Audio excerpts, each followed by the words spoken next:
So they took charge of Jesus. He went out, carrying his cross, and came to the place of the skull, as it is called. In Hebrew it is called Golgotha.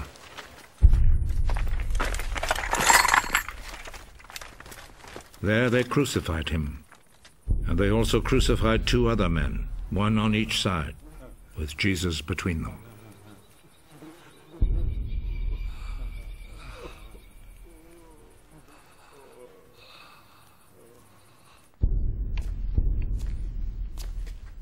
Pilate wrote a notice and had it put on the cross. Jesus of Nazareth, the King of the Jews, is what he wrote.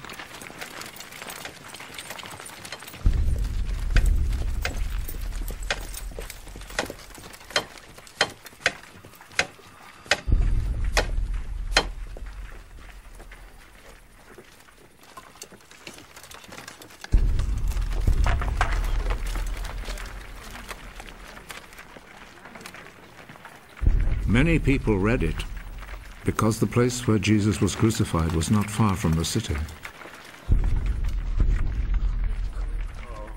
The notice was written in Hebrew, Latin, and Greek.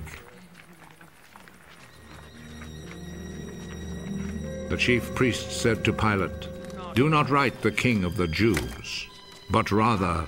This man said, "I am the King of the Jews." What I have written stays written.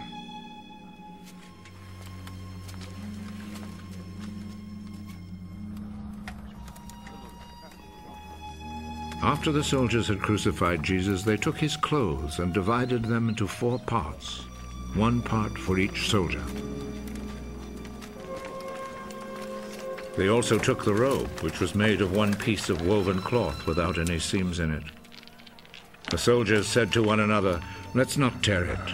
Let's throw dice to see who will get it." This happened in order to make the scripture come true. They divided my clothes among themselves and gambled for my robe. And this is what the soldiers did. Standing close to Jesus' cross were his mother's sister, Mary, the wife of Clopas, and Mary Magdalene. Jesus saw his mother and the disciple he loved standing there.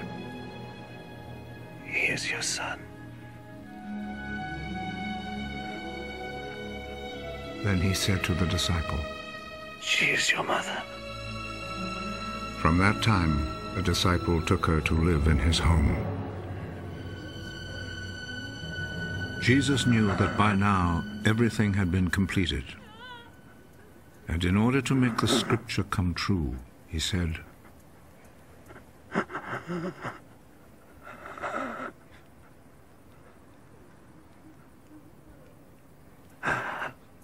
"I am thirsty."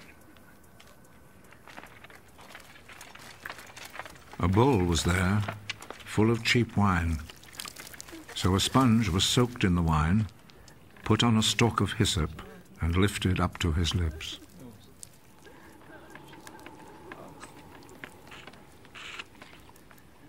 Jesus drank the wine.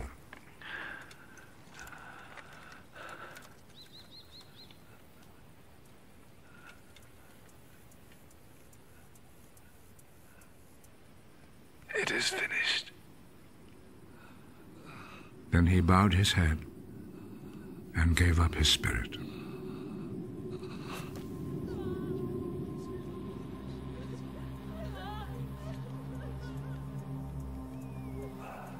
Then the Jewish authorities asked Pilate to allow them to break the legs of the men who had been crucified and to take the bodies down from the crosses.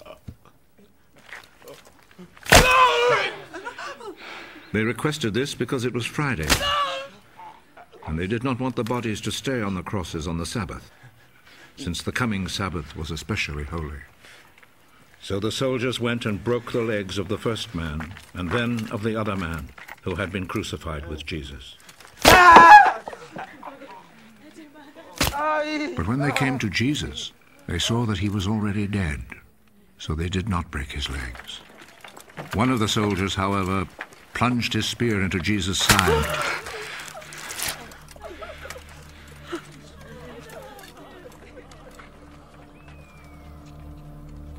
and at once blood and water poured out.